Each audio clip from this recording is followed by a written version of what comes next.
Good evening, everybody.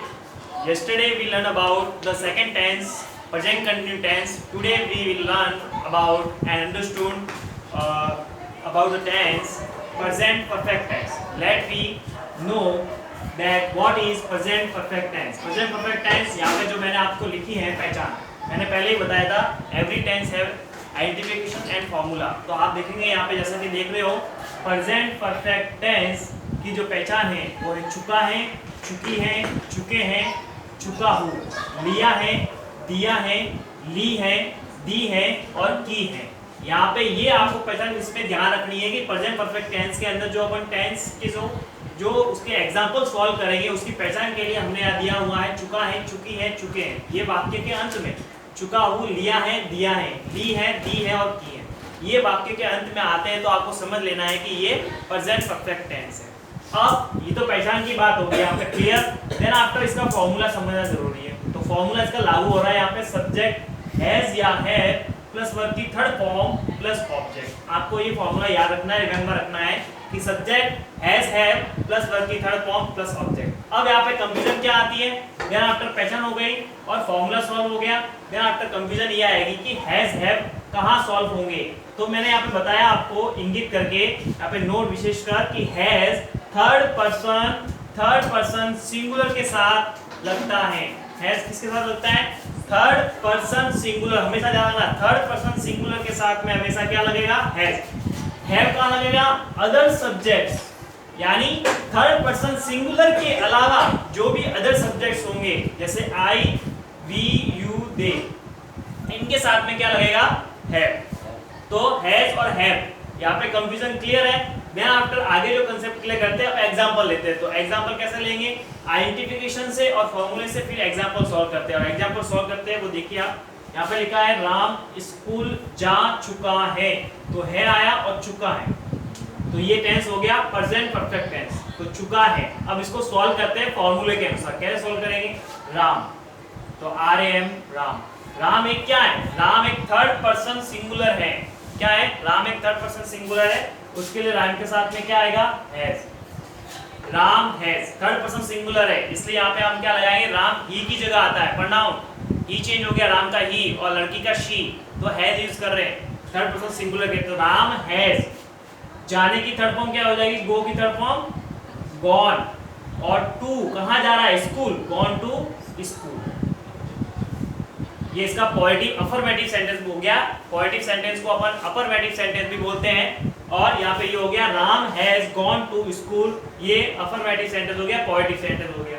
Second इसका negative बनाएंगे, बहुत सिंपल हो जाएगा, Ram has not gone to school. ये इसका नेगेटिव सेंटेंस बन गया. क्यों, क्योंकि यहाँ पे नॉट आया है. आपको ये समझना, राम एक थर्ड पर्सन सिंगुलर है, हैज हेल्पिंग वर्ब है, नॉट नेगेटिव, गॉन गो की थर्ड फॉर्म.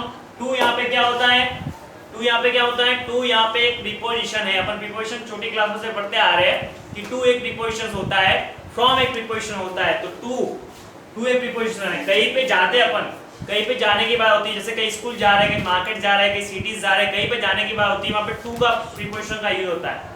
और उससे पहले कहीं से आना हो, कहीं से आ रहे हैं तो फ्रॉम यानी से. तो यहाँ पे टू फ्रॉम को समझना है. अगर स्कूल से आते हैं तो फ्रॉम स्कूल, अगर स्कूल को जाते हैं तो टू स्कूल. ठीक है. Then after third interrogative, has helping में आगे आ जाएगी, has Ram gone to school और पीछे क्वेश्चन मार्क. ये इंट्रोगेटिव नेगेटिव बन, इंट्रोगेटिव हो गया, has Ram gone to school.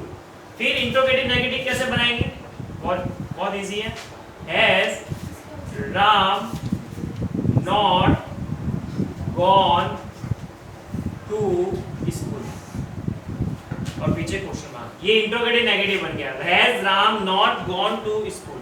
तो यहाँ पे आपने समझ लिया, Ram has gone to school, positive sentence, Ram has not gone to school, has Ram gone to school और has Ram not gone to school. ये चार काइंड्स, जो फोर काइंड्स बन गए इस टेंस में. सेंटेंस के क्या बने, four kind, positive, negative, interrogative, negative. यहाँ तक अपने कंसेप्ट क्लियर हो जाना चाहिए. यहाँ तक क्लियर हो गया. अब इस सेंटेंस को समझ लिया अपन ने, राम स्कूल जा चुका है.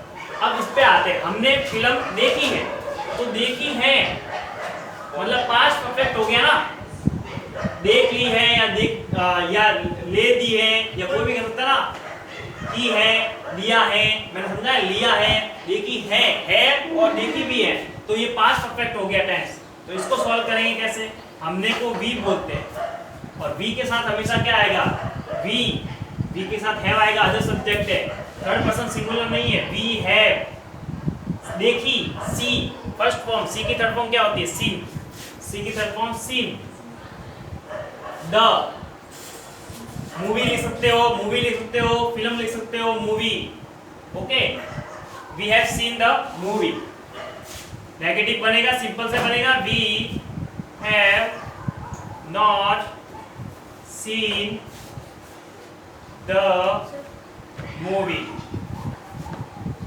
इंट्रोगेटिव कैसे बनेगा, हेल्पिंग आगे आ जाएगी, है को आगे लाओ, have we seen the movie, okay clear. Interrogative sentence चिन्ह लगाना पड़ेगा, इंट्रोगेटिव सेंटेंस हो गया। देन आपका इंट्रोगेटिव नेगेटिव इजी से बन जाएगा, have we not seen the movie और पीछे क्वेश्चन मार्क। इस तरह से ये चार सेंटेंस बनेंगे, we have seen the movie, we have not seen the movie, have we seen the movie, have we not seen the movie question mark. तो ये चार तरह के सेंटेंस इसके अंदर बनेंगे और चार तरह के सेंटेंस इसके अंदर अपने बनाने। तो मैंने आपको यहाँ पे दो एग्जाम बहुत ही अच्छे तरीके से समझा दिए हैं। इस टेंस से रिलेटेड पहला समझा दी, फॉर्मूला समझा दिया, हैज हैव का डिफरेंस समझा दिया, आपको एग्जांपल्स के थ्रू फोर काइंड सेंटेंस समझा दिए, इस एग्जांपल के थ्रू फोर काइंड सेंटेंस समझा दिए। अब रही बात आपको प्रैक्टिस करने की, तो आपको भी तो प्रैक्टिस करनी पड़ेगी। आपको प्रैक्टिस करने के लिए सेंटेंस लिखिए आप होमवर्क में, आपको ये सेंटेंस सॉल्व करने हैं। तुमने एक कहानी लिखी है, तुमने एक कहानी लिखी है।